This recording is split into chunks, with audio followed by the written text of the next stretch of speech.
So good morning all of you. Today we are going to discuss the first C. Remember we were talking about the 7 C's for innovation. I'm calling it Chakku's 7 C's for innovation. So the first C is the cause. Cause is to identify an unmet need, to find out where there's a problem, and also go deep and check what the various issues are of this problem. The second one, context. The third one, fourth, fifth, then the next, and the final one, which is the most critical one, is the so innovation doesn't happen till there is connection. So connection means getting back there to the user. So every C has to be connected to the user very, very strongly at multiple levels. And we have seen that during this process, you need to repeat the connection with the user a number of times. Because if you're not really concerned from point of view of the problem, it will not really work. Because without that, empathy, you just can't come up with innovation. We came up with this very simple model called the core team, the enterprise-wide team, and the external team. This is in the context of industry.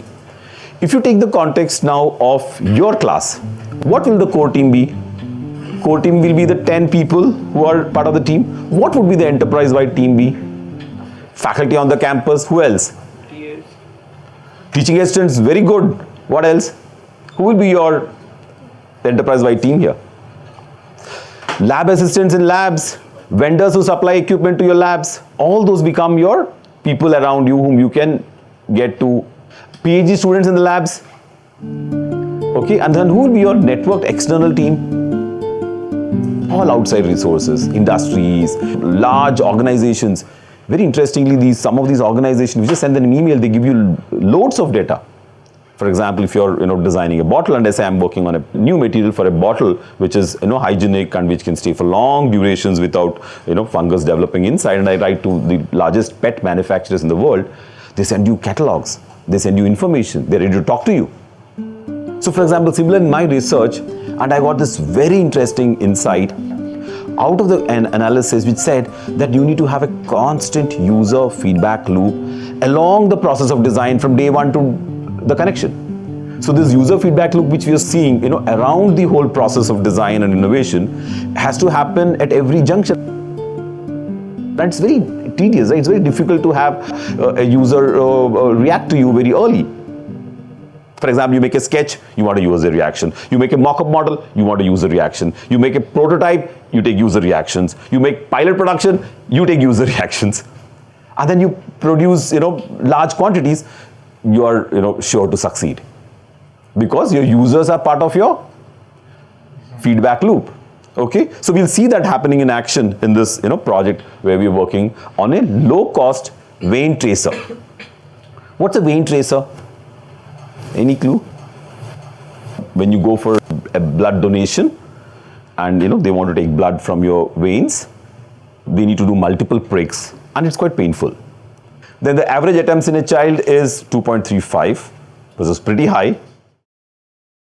So who are the target users here? The target users are the doctors and the caregivers, and the secondary users here are the people.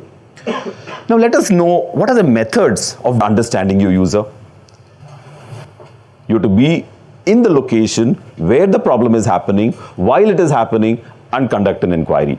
To understand the problem at hand, understand their socio-cultural aspects, understand their livelihoods, because all those are very, very important for your design intervention.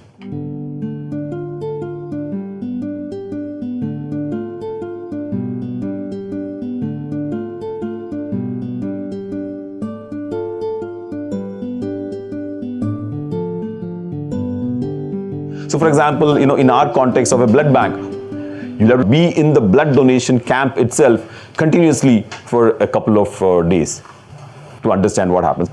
So what is important over here is what do you think is the output mechanisms for all this? What should be the output of these studies? Any guess? For example, the experience mapping. What should be the output of this study? What will you use as a resource to take back home after doing the study? Time motion analysis, video footages, and there are special softwares to even map these videos on to exactly tell you what's happening at when. And every area has got deep research knowledge. There are thousands and thousands of researchers working on every user, technique which I just mentioned to you.